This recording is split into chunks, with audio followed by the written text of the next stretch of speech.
Yeah, you can say that. I come from graphic design background. We still do that.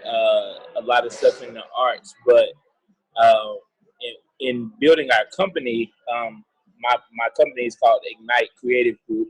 It's myself, my brother Anthony Kyles, uh, and I have two other partners, Rhea Sweeney and Faith Harrington. And the one thing that we understood is like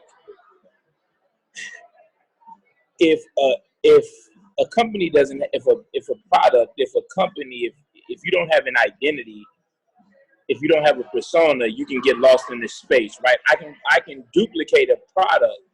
I can't duplicate a persona. I can't duplicate an identity. You are who you are inherently, and so with that, that's the angle that we like to take to companies is identifying who you are, the you in your brand, and then that is what sets you apart in the market space. All right, so let me test you here for a second. Let me test both of you guys, whoever wants to jump out and take this. But I was looking up, I know he's going to be talking about branding and marketing, so I decided to start looking up some of the top brands, the most valuable, the world's most valuable brands, it says. And it was by Forbes magazine, and they put together this list. And I want to hear what makes, in your guys' opinion, like what makes these companies so valuable as a brand. So they got Apple as number one. They got Google, they have Microsoft, they have Coca-Cola, they have Facebook. This is in order too. Number one was Apple, two Google, Microsoft, Coca-Cola, Facebook, Toyota, IBM, Disney, McDonald's, GE, Samsung, Amazon, AT&T, BMW, Cisco, Oracle, Intel, Nike, Louis Vuitton, Mercedes-Benz was number 20. Okay, I'll start. I'll give you. Okay, so I'm gonna give you a pillar. Okay. Of how we structure a brand, right? And so let me pull up my note. So I'll use Apple. Okay. I use Apple for instance because I've used it before in like retro.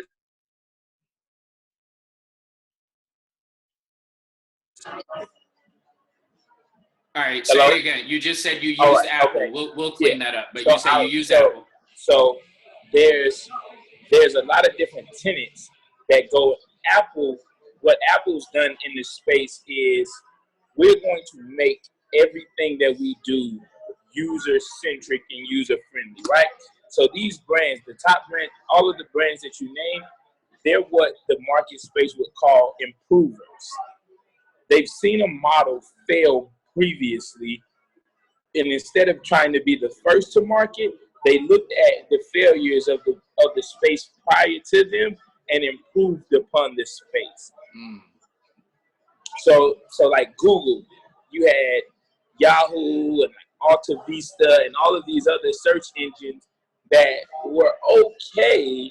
And Google could have tried to rush to market too, because they were around at the same time. But instead of rushing to market and coming out, they wanted to become iconic. And so now when you think of searching anything, the identity that you attach to that is Googling it. I always ascribe it to the Q-tip. Q-tip isn't a thing.